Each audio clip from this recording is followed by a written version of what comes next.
Bapa di sorga, terpujilah namamu dari kekal sampai kekal. Kiranya channel ini menjangkau banyak jiwa-jiwa untuk kemuliaan namamu. Dan berkatilah setiap orang yang telah mendukung channel ini. Di dalam nama Yesus hambamu berdoa.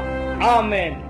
Saudara-saudara, kita akan membaca firman Tuhan yang kita akan ambil dari Injil Lukas pasal 2. Injil Lukas pasal 2 ayat 8 sampai dengan ayat 20. Demikian firman Tuhan. Gembala-gembala. Di daerah itu ada gembala-gembala yang tinggal di padang menjaga kawanan ternak mereka pada waktu malam. Tiba-tiba berdirilah seorang malaikat Tuhan di dekat mereka dan kemuliaan Tuhan bersinar meliputi mereka dan mereka sangat ketakutan. Lalu kata malaikat itu kepada mereka, "Jangan takut, sebab sesungguhnya aku memberitakan kepadamu kesukaan besar untuk seluruh bangsa. Hari ini telah lahir bagimu juru selamat, yaitu Kristus, Tuhan di kota Daud. Dan inilah tandanya bagimu, kamu akan menjumpai seorang bayi dibungkus dengan lampin dan terbaring di dalam palungan. Dan tiba-tiba tampaklah bersama-sama dengan malaikat itu sejumlah besar bala tentara surga yang memuji Allah, katanya, kemuliaan bagi Allah di tempat yang maha tinggi, dan damai sejahtera di bumi di antara manusia yang berkenan kepadanya." Setelah malaikat-malaikat itu meninggalkan mereka dan kembali ke surga, gembala-gembala itu berkata seorang kepada yang lain, "Marilah kita pergi ke Bethlehem untuk melihat apa yang terjadi di sana seperti yang diberitahukan Tuhan kepada kita." Lalu mereka cepat-cepat berangkat dan menjumpai Maria dan Yusuf dan bayi itu yang sedang berbaring di dalam palungan. Dan ketika mereka melihatnya, mereka memberitahukan apa yang telah dikatakan kepada mereka tentang anak itu.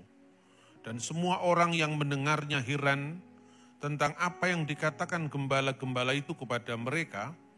Tetapi Maria menyimpan segala perkara itu dalam hatinya dan merenungkannya.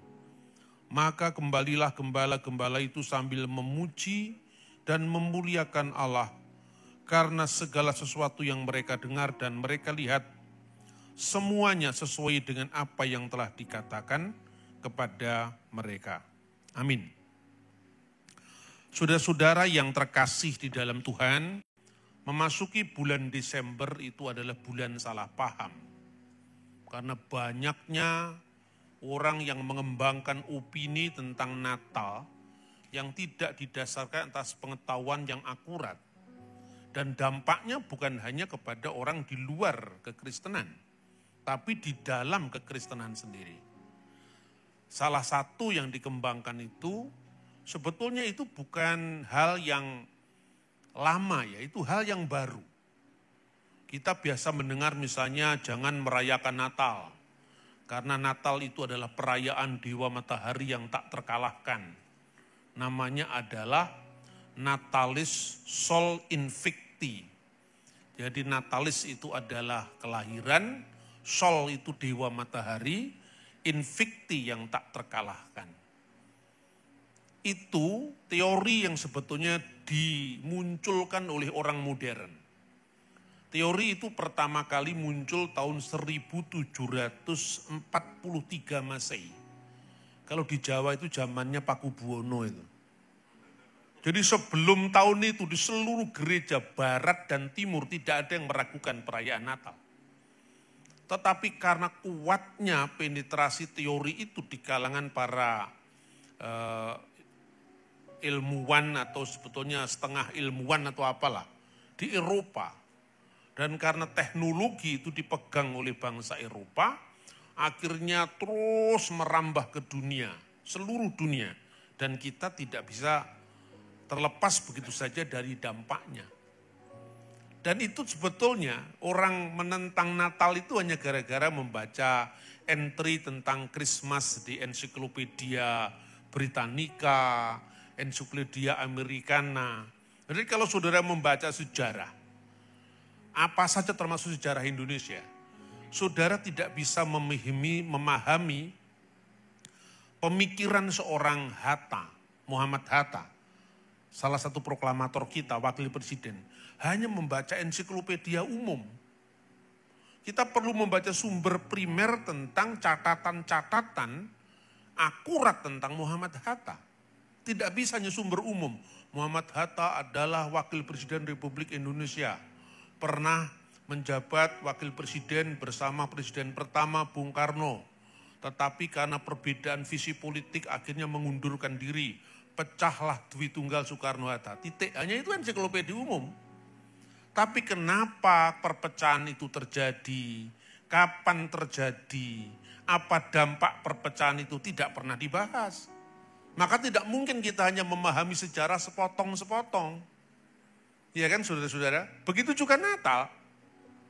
Jadi kalau kita lihat ya secara historis sebelum kita membahas ayat demi ayat ini. Perayaan Natal pertama kali itu dirayakan di Roma. 24 Desember itu sudah ada perayaannya di Roma. Pada zamannya Paus Telesphorus. Itu tahun 126. Kalau kita membaca sejarah, ya, rasul yang paling akhir meninggal di antara 12 rasul Kristus itu adalah Yohanes, anak Yepedeus di Efesus, dan peninggalannya sampai sekarang ada. Itu tahun 96 Masehi. Hitung sekarang, dari tahun 96 sampai tahun 126 itu hanya berjarak 30 tahun. Masa kita tidak percaya yang 30 tahun jaraknya dengan saksi mata dengan tahun 1743. Ini sudah sangat jauh. Jauh darinya, sudah terlalu jauh. Kita pun percaya tanpa reserve. Iya toh? Ini bukan sumber sejarah primer, tetapi sumber sekunder bahkan tersier. Tidak bisa dipercaya. Kenapa awal penentangan Natal? Itu gara-gara orang Protestan anti Katolik. Dimanapun juga orang benci yang berlebihan itu menimbulkan bencana. Karena setiap kebencian ada di situ iblis hadir. Dan kemudian memecah belah gereja. Saya ini susah payah sebetulnya menjelaskan ini. Saya tidak hanya bicara di forum-forum Kristen, misalnya karismatik, Protestan. Saya juga beberapa kali bahkan sering mengajar di komunitas-komunitas perguruan tinggi Katolik. Bahkan saya pernah memberikan homili di gereja Katolik. Orang tidak memandang saya Katolik atau tidak. Tetapi karena tema yang saya sampaikan itu adalah tema bersama kekristenan. Iya kan? Nah terus kemudian basic kita ini adalah gereja-gereja kuno. Dan gereja kuno tidak hanya gereja Katolik loh, jangan salah paham. Untuk pertama kali orang-orang pengikut Yesus disebut Kristen di mana? Kisah Rasul pasal 11 ayat 26 di Antioquia. Antioquia itu Syria, itu gereja ortodok. Gereja pertama muncul di Yerusalem tahun 33 Masehi. Ya di bawah pimpinan Rasul Yakobus.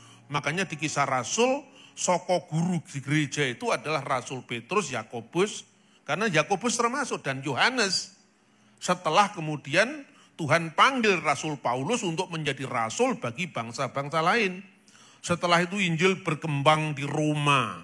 Lalu berkembang di Alexandria melalui Rasul Markus ya. Setelah itu muncul yang namanya skisma. Skisma itu perpecahan gereja. Perpecahan pertama itu tahun 451 yang memisahkan antara gereja-gereja ortodok oriental yang sekarang pusatnya di Syria, namanya Syria ortodok, kemudian Antioquia, kemudian Alexandria yang sekarang menjadi Koptik ortodok, ya. Lalu ada lagi yang di barat itu adalah Roma yang sekarang menjadi Roma Katolik. Dan Konstantinopel yang sekarang menjadi ortodok Yunani itu tahun 451. Yang kemudian perpecahan kedua tahun 1054. Perpecahan itu terjadi antara dua gereja barat tadi.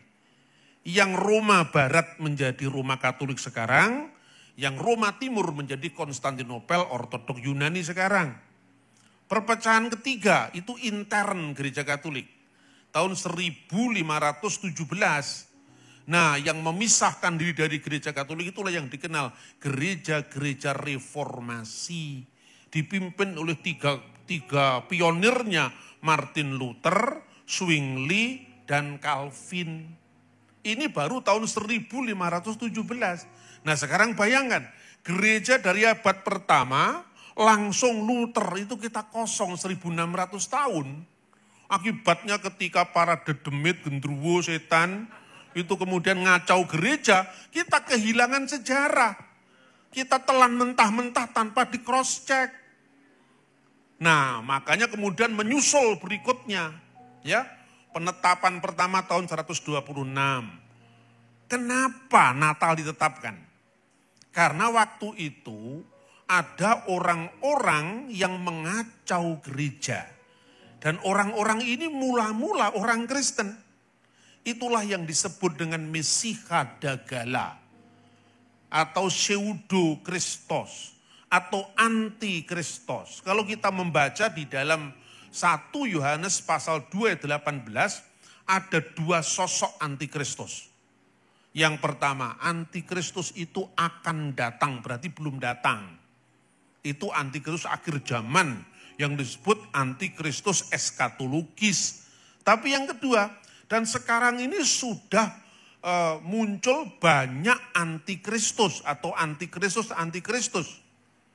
Mereka berasal dari kita tapi tidak sungguh-sungguh berakar bertumbuh dari iman Kristen.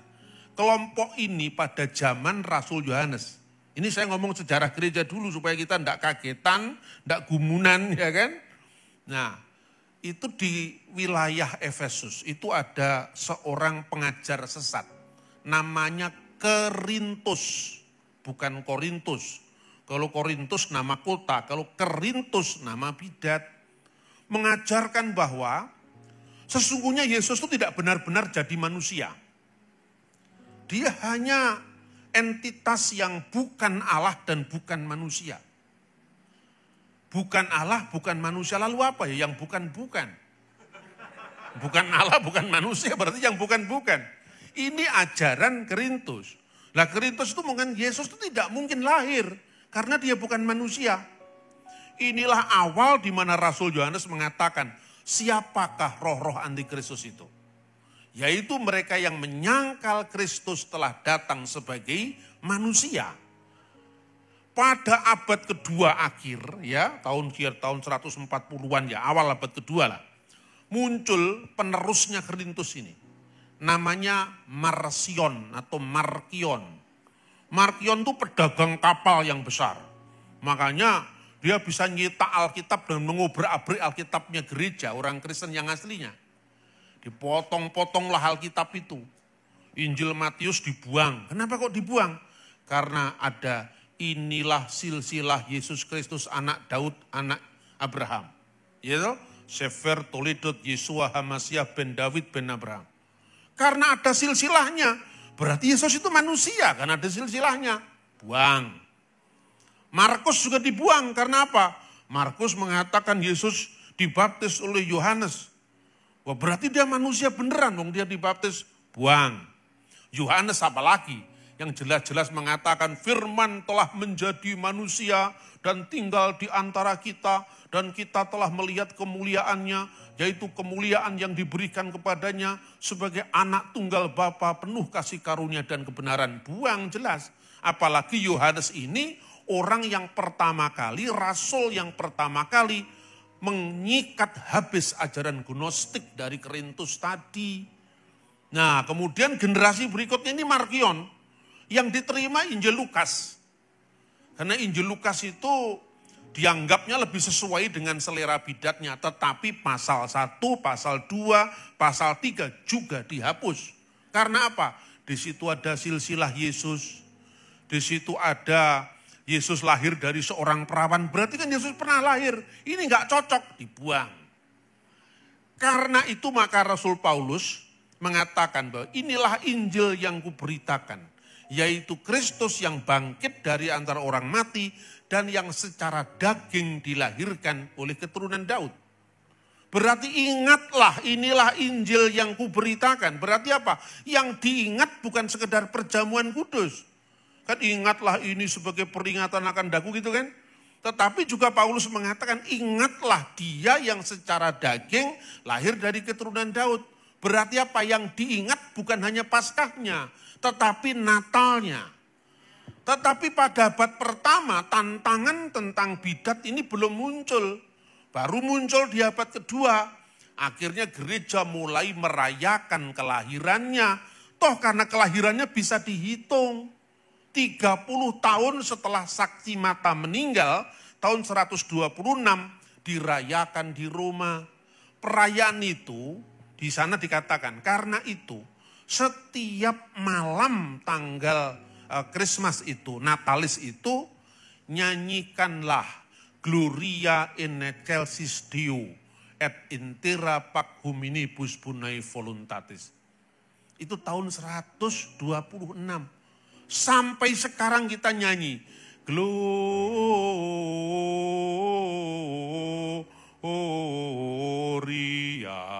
in excelsis Deo. Ambil yang terakhir saja.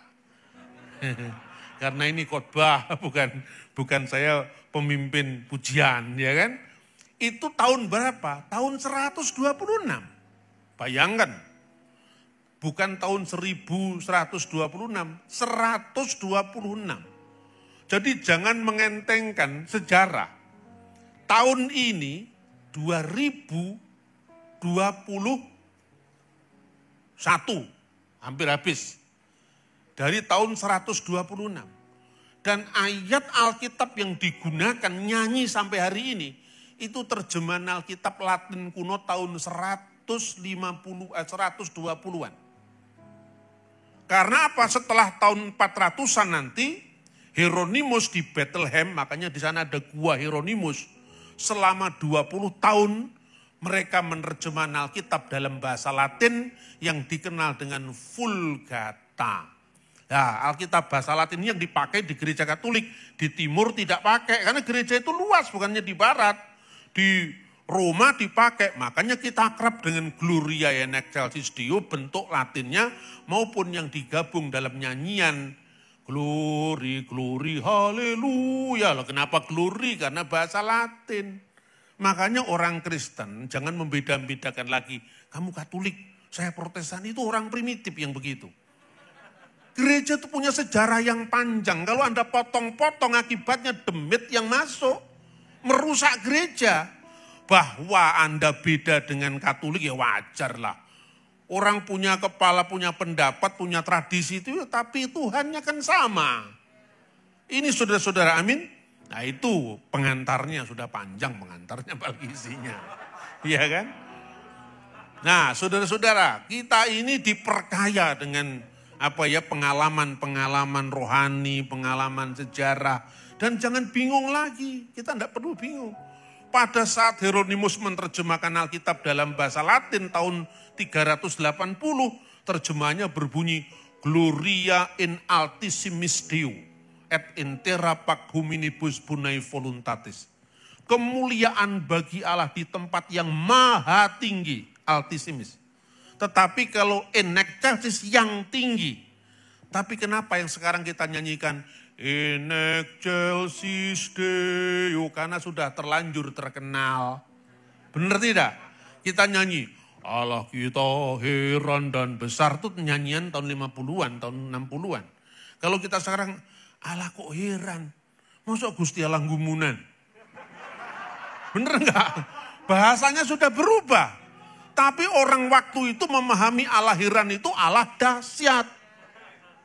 Tahun 70-80-an kita nyanyi. Selidiki nyatakan segala perkara. Kalau anak-anak sekarang perkara itu artinya kasus. Masa Tuhan disuruh menyelidiki kasus perdata, kasus pidana? Kan bukan itu. Karena kata perkara itu maknanya dulu adalah sesuatu hal. Bahasa itu kan bergeser, jadi jangan salah paham. Orang Kristen itu merevisi Alkitabnya setiap tahun. Yang direvisi itu terjemahannya, Dul, bukan bahasa aslinya.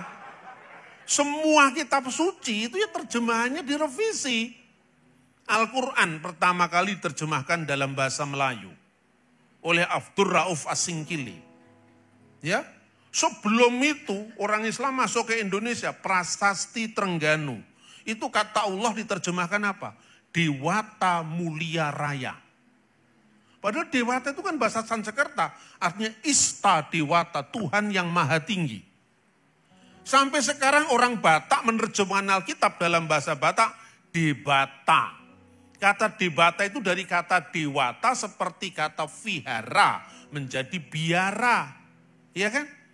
Ini soal bahasa, jadi kadang-kadang orang Kristen itu kacau soal bahasa, isinya dia lupa. Dia mempersoalkan apa Tuhan yang benar itu namanya Yahweh atau namanya siapa. Dia lupa bahwa orang Yahudi tidak pernah ngomong Yahweh. Orang Samaria pun sekarang juga kalau mengatakan misalnya Shema Yisrael tertuliskan YHWH, Yod, He, Vav, He, tidak pernah dibaca Yahweh. Kalau orang Yahudi membaca Adonai, kalau dalam doa, kalau dalam percakapan biasa Hashem. Orang Samaria membacanya Shema. Shem itu nama, A di belakang bahasa Arab itu the Lord. Jadi kalau Alkitab bahasa Inggris menerjemahkan the Lord our God, the Lord is one, sudah benar. Kenapa dipersoalkan? Gara-gara kita tidak tahu sejarah. Begitu juga soal Natal. Natal nanti dikembangkan ya karena masing-masing gereja memiliki tradisi yang panjang. Di Israel, Natal mulai dirayakan, dia tahun 170 atau 160-an. Penetapan Natal pertama kali dilakukan di Alexandria, Mesir, gereja Koptik itu. Tahun 189 Masehi dalam dokumen yang berjudul The Coptic Didascalia Apostolorum. Diterjemahkan di sana dalam bahasa Arab ya. Ya ikhwatana tahfudu fi ayyamil a'yad. Wahai saudara-saudara, tetapkanlah pada hari-hari perayaan, ya, Id Milad Rob. Jadi Natal dari Tuhan, maksudnya Tuhan Yesus. Wa kamaluhu, tepatnya fi kamsati wa isrin min syahri tasi'ilil Ibraniyin. Pada tanggal 25 bulan Kislev, bulan Yahudi, yang bertepatan dengan tanggal 29 bulan Mesir Kiyah atau bulan keempat. Yopo kuwi Pak, lah mulak nolek ora roh aja ngritik. Tanggalan cuman tahu satu, tanggalan tahun 1582. Ngomongnya besar sekali. Kita cuman tahu kalender itu kan kalender Roma. Itu pun kalender revisi yang tahun sekarang ini loh. 2021 ini kalender revisi. Mulai kapan tuh direvisi? 1582 bulan Oktober. Tahun itu terjadi apa? Hilang 10 hari dalam bulan Oktober itu. Jadi tanggal 4 Oktober 1582 langsung 15 Oktober 1582. Kenapa kok hilang 10 hari? Nah ini ceritanya panjang lagi. Makanya jangan sok tahu, ojo kemeruh itu persoalannya. Ini panjang sejarahnya, kenapa bisa hilang? Pertama, ini saya kasih umum saja ya. Yang pertama gini, Paskahnya orang Yahudi itu Paskah apa? Paskah keluaran dari tanah Mesir. Clear kan?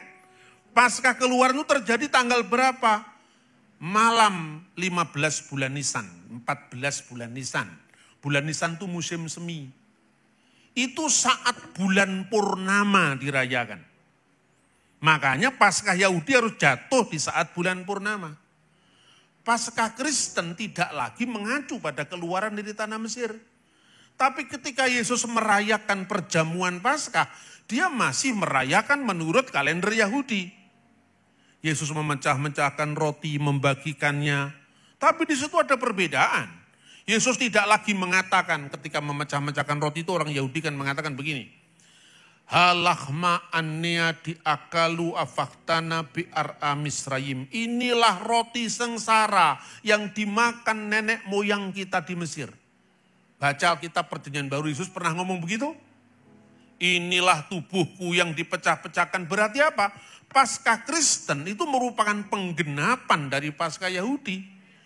Dan jatuhnya hari Minggu. Hari pertama minggu itu ketika kami memecah-mecahkan roti. Bukan lagi bulan purnama. Bulan purnama tinggal jadi lagunya Bang Haji Roma Irama.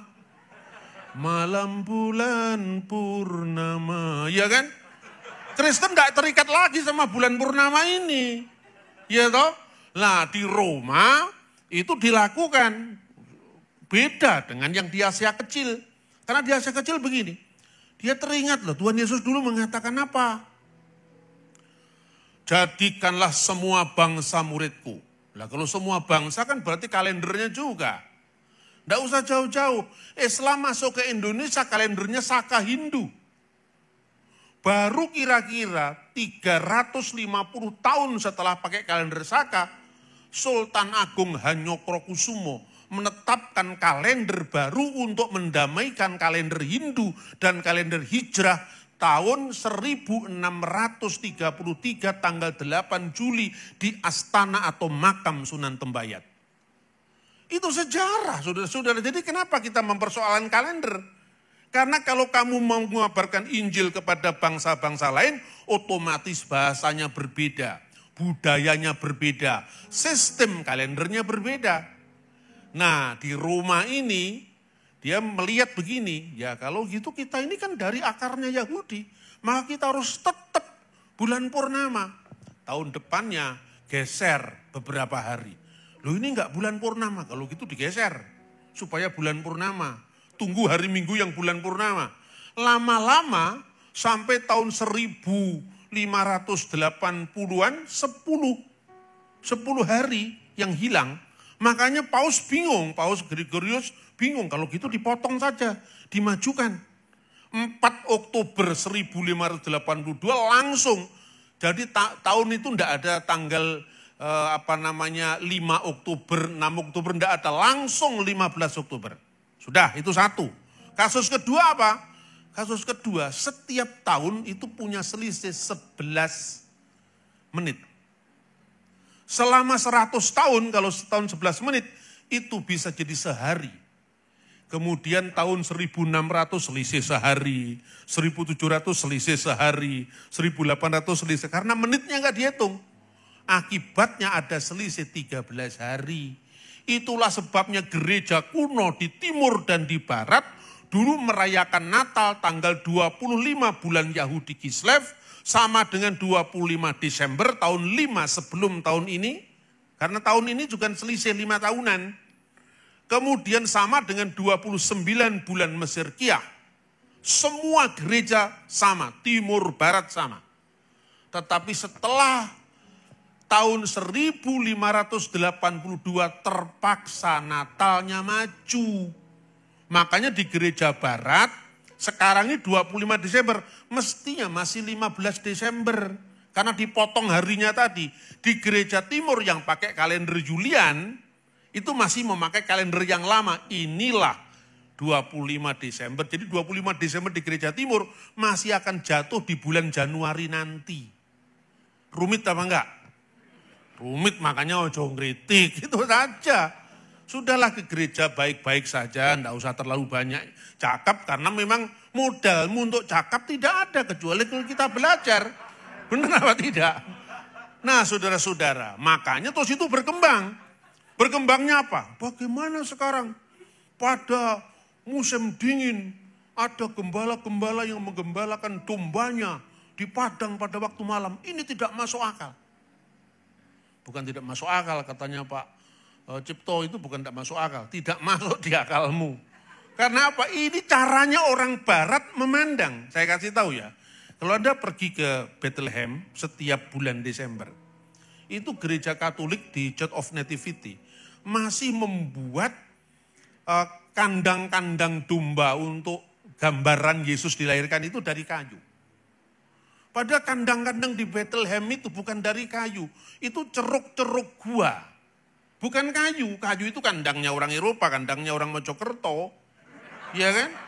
Nggak sama itu. Tapi karena orang itu paradigma barat yang dipakai, Di Bethlehem tempat Yesus dilahirkan pun dia masih bawa kayu akasia dihias-hias. Terus kemudian pohon terangnya dikasih salju. Di sini tidak ada pohon terangnya. Ini lebih alkitabiah, ini tidak ada kapasnya. Karena kalau di kapas kan tidak mungkin. Salju itu hanya turun di Hermon. Itu setiap tahun ada salju. Tapi kalau di Bethlehem lebih hangat. Lebih hangat bukan berarti hangat untuk ukuran Surabaya. Wong Surabaya dengan Malang aja hangatnya beda. Apalagi hangatnya di Timur Tengah. Jadi salju itu hanya turun di bawah 0 derajat. Suhu paling rendah di Bethlehem itu 5,5 derajat Celcius. Itu belum turun salju. Kecuali kadang-kadang salju tipis kiriman dari utara gitu loh. Saudara-saudara, makanya apa yang disebut dengan gembala-gembala yang menggembalakan dombanya di padang pada waktu malam. Saya mengutip Talmud, kemudian banyak netizen kritik saya. Hei, Talmud tidak percaya Yesus, kenapa Pak kritik Talmud? Lagi ngomong musim ini bukan soal percaya atau tidak percaya. Kan Anda memaksakan paradigma barat, katanya tidak mungkin bulan Desember ada gembala yang menggembalakan dombanya di waktu malam. Saya kutip Talmud Traktat Beisah 40b. Di sana dikatakan apa? Ada yang dinamakan domba-domba yang digembalakan pada yang disebut domba-domba rumahan, ya. Eluhen bayitot, bayit itu rumah. Itu gembala biasa, gembala rumahan, makanya bayit rumah. Jadi dia dilepaskan di batas kota, kemudian pulang dikandangkan kembali, itu gembala domba-domba perumahan. Lalu ada karena di sini di padang, maka itu midbariot, midbar itu kan padang gurun. Itu pun jenisnya masih ada 2, yaitu gembala-gembala yang menggembalakan dombanya di padang, dilepaskan pada bulan Nisan yaitu Paskah Yahudi, dan paling lambat nanti harus dikandangkan pada pada hujan pertama yaitu bulan Markeswan. Itu sekitar Oktober, itu sudah tidak ada domba-domba yang di padang. Itu yang wajar. Tapi ada 2, domba-domba yang digembalakan baik siang maupun malam, baik musim dingin maupun musim panas. Itu domba-domba apaan itu? Kok bisa musim dingin, musim panas tetap digembalakan? Itu domba-domba di Migdal Eder. Nah, apa itu Migdal Eder? Artinya menara kawanan domba. Pertama kali itu disebutkan misalnya di dalam kitab Kejadian pasal 35 ayat 21, ya. Di mana di sana dikatakan demikian Rahel mati, itu pasal 35 ayat 19. Demikianlah Rahel mati lalu dikuburkan di sisi jalan ke Efrata yaitu Bethlehem. Ya, Kejadian pasal 35 ayat 19. Lalu di ayat 21 dikatakan setelah itu berangkatlah Israel lalu memasang kemahnya di seberang Migdal Eder. Migdal Eder itu tempat yang sangat bersejarah karena disitulah ketika bangsa Israel menangisi ibunya yang namanya Rahel yang melahirkan putranya dan meninggal di situ. Sejak saat itu mereka mengharapkan Mesias Israel yang akan datang. Dan pengharapan itu terus menerus digemakan seperti misalnya dicatat dalam Mika pasal 4 ayat 8. Wahai engkau menara kawanan domba, hai bukit putri Sion, kepadamu akan datang dan akan kembali pemerintah yang dahulu kerajaan atas putri Yerusalem. Jadi pengharapan tentang Migdal Eder itu bergema di sepanjang Alkitab Perjanjian Lama. Makanya di dalam buku terjemahan Alkitab dalam bahasa Aramaik yang dilakukan oleh para rabi-rabi Yahudi namanya Targum. Targum Yonatan, ya, itu menyebutkan kata-kata yang di dalam bahasa Ibrani Ve'atah Migdal Eder. Wahai engkau Migdal Eder diterjemahkan dengan apa? Ve'at Mesiha di Israel. Wahai Mesias Israel. Jadi Migdal Eder itu lambang Mesias Israel. Maka dalam Targum Yonatan dari kitab Kejadian pasal 35 ayat 21 Migdal Eder, tempat di mana nanti Mesias menyatakan diri pada hari-hari terakhir. Hari-hari terakhir itu hari-hari di mana Tuhan menggenapi janjinya kepada Abraham, olehmu semua kaum di muka bumi akan mendapatkan berkat. Ini bukan berkat sehari-hari, berkat bagaimana kita bisa mengembalikan tanggungan-tanggungan rumah tangga kita, hutang-hutang kita, bukan. Tapi the messianic blessing, yaitu berkat keselamatan, lahirnya Sang Mesias yang akan lahir dari keturunan Abraham melalui Ishak, melalui Yakub. Makanya orang Yahudi kalau berdoa, Baruch atah Adonai Eloheinu melek haolam. Terberkatilah engkau ya Tuhan, Allah yang kami sembah, Elohe Abraham, Allah Abraham, Elohe Yitzhak, Allahnya Ishak, Elohe Yakub, Allahnya Yakub. Makin Abraham perisai Abraham. Apakah Ismail tidak dilibatkan? Tidak. Bukan karena Tuhan tidak sayang Ismail. Karena Ismail bukan jalur mesianik. Sekalipun Israel itu diberkati sama Tuhan, dijadikan bangsa yang besar. Tetapi yang disebut anak tunggal Bekor adalah Ishak. Karena apa? Ini nanti bisa dibuktikan bukan dari Alkitab. Dari arkeologi pun, penemuan naskah-naskah kuno, hukum di zaman Abraham, prasasti, nusi, undang-undang Lipit Istar, yang disebut anak tunggal, itu bukan dari anak hamba. Jadi itu memang bukti sejarah, saudara. Makanya dari Allah Abraham, Allah Ishak, Allah Yakub itu hanya Mesias akan lahir dari jalur ini. Perhatikan, cermati kitab suci. Abraham diberkati sebagai bangsa yang besar. Ismail juga diberkati jadi bangsa yang besar. Ishak, Yakub diberkati bangsa yang besar. Sama, bangsa besar. Tetapi kata-kata olehmu semua kaum di muka bumi akan mendapatkan berkat. Hanya diberikan kepada Abraham, diulang kepada Ishak, diulang kepada Yakub, tidak kepada Ismail. Ini Alkitab yang bicara, saudara-saudara. Jadi semua ada fakta sejarahnya. Ya, kemudian untuk apa para gembala itu mereka menunggui domba-dombanya di waktu malam? Itu gembala-gembala bait Allah. Bukan gembala biasa. Gembala bait Allah untuk apa? Menyiapkan binatang-binatang kurban dalam seluruh upacara Yahudi di sepanjang tahun termasuk bulan Tebet atau Desember. Apa ada Desember atau upacara kurban? Ada, baca Alkitab. Yesus hadir pada saat perayaan penahbisan bait suci. Pada saat itu musim dingin, di mana ayatnya? Yohanes pasal 10 ayat 22. Nah, setiap upacara Yahudi kan ada korban dombanya.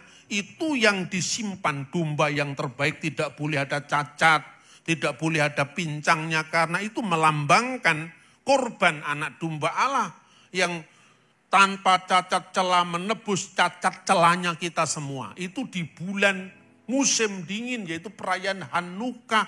Makanya di Israel selain ada kaki dian bercabang 7 yang namanya menorah, ada kaki dian yang bercabang 9 namanya Hanukkah. Itu melambangkan peristiwa ini, musim dingin ini. Nah, karena itu domba-domba itu digembalakan oleh gembala-gembala khusus di bait Allah. Dan tempatnya di mana Migdal Eder itu? Di dalam traktat Sekalim. Kalau saya mengutip Talmud bukan berarti mengakui Yudaisme, tidak. Ini ngomong sejarah kok. Sejarah ya sejarah. Meskipun yang ngomong itu orang yang menentang Kristus, itu lebih objektif. Wong dia menentang Kristus, misalnya Yesus disalib. Itu yang bicara musuh-musuh Kristen. Ya, orang Yahudi bicara dalam traktat Sanhedrin. Yang nyalib aja ngomong kalau Yesus disalib kok. Lalu tiba-tiba mengatakan Yesus gak disalib, sekarep-karepmu lah. Itu kan urusanmu, bukan urusan kita. Sejarah jelas Yesus disalib. Maka saya mengatakan, tanpa membaca Injil Yesus disalib. Tapi kalau Anda tanya untuk apa Yesus disalib, ya harus membaca Injil. Karena makna penyalipan itu ada di Injil. Tapi kalau historisitas salib, ada dalam sejarah sekuler. Begitu juga Natal. Maka di dalam Talmud itu dikatakan, domba-domba yang dimaksud di sana itu apa? Behemah. Behemah itu bahasa Arabnya bahima. Jadi ternak-ternak. Behemah Senimet sep mirusalayim viat migdal eder. Jadi domba-domba yang digembalakan dari kota Yerusalem, tempatnya itu, sampai ke Migdal Eder. Jarak Yerusalem dengan Migdal Eder itu 20 km sekarang. Jadi itu di tengah-tengahnya antara Yerusalem dengan situ. Itulah domba-domba itu dikhususkan di sana untuk sewaktu-waktu ketika upacara di Betlah dia dituntun ke sana, ya. Sampai sekarang tempat itulah yang dinamakan Padang Gembala.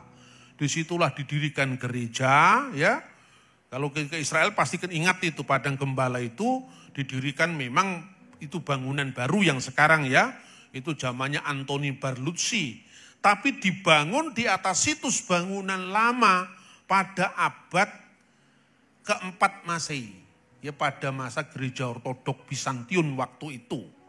Nah, karena enggak ada gereja GPIB Pak, Protestan belum lahir waktu itu. Terus kehabisan kapling. Makanya kalau kita orang-orang reformasi, Protestan dan seterusnya, kemudian kita anti gereja kuno, kita kehilangan sejarah. Kita enggak punya bukti apa-apa gitu loh. Bahkan orang Yahudi pun kita harus menyambungkan diri sebagai umat perjanjian. Yang satu umat perjanjian lama, yang satu umat perjanjian baru.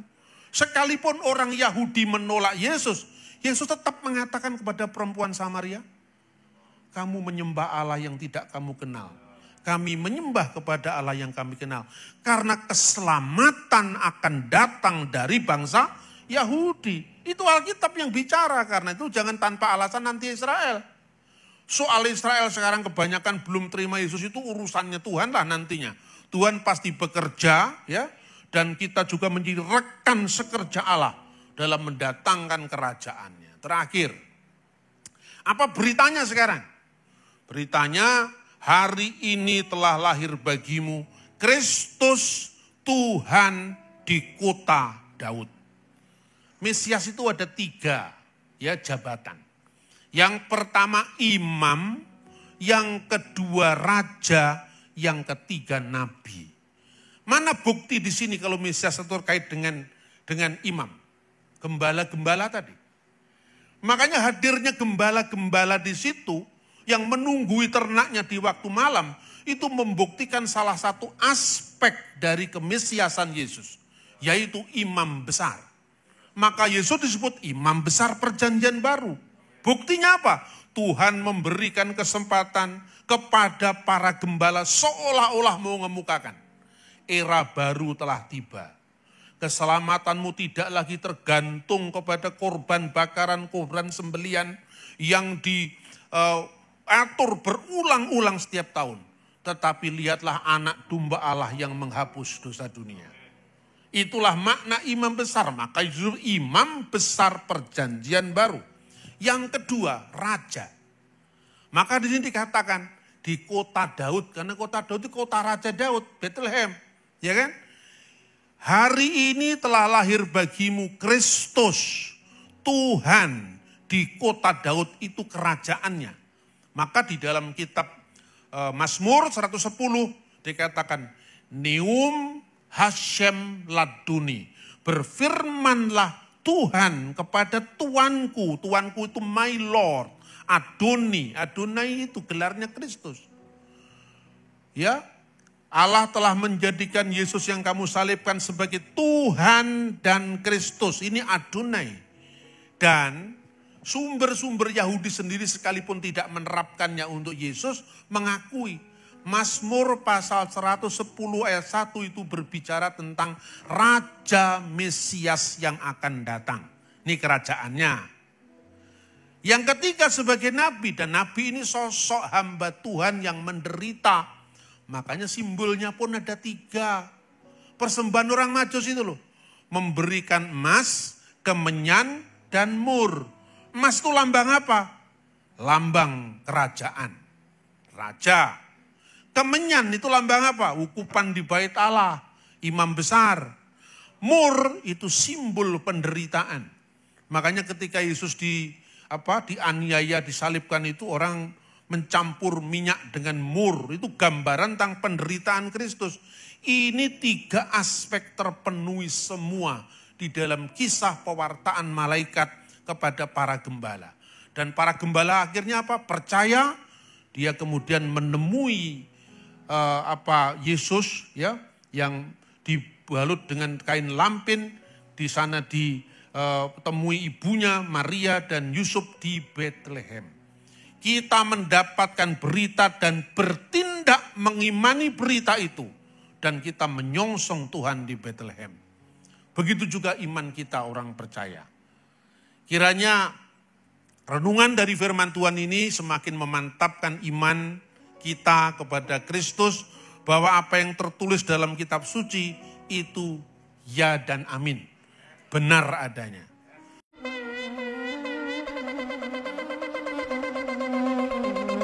Joy to the world, the Lord is come. Let earth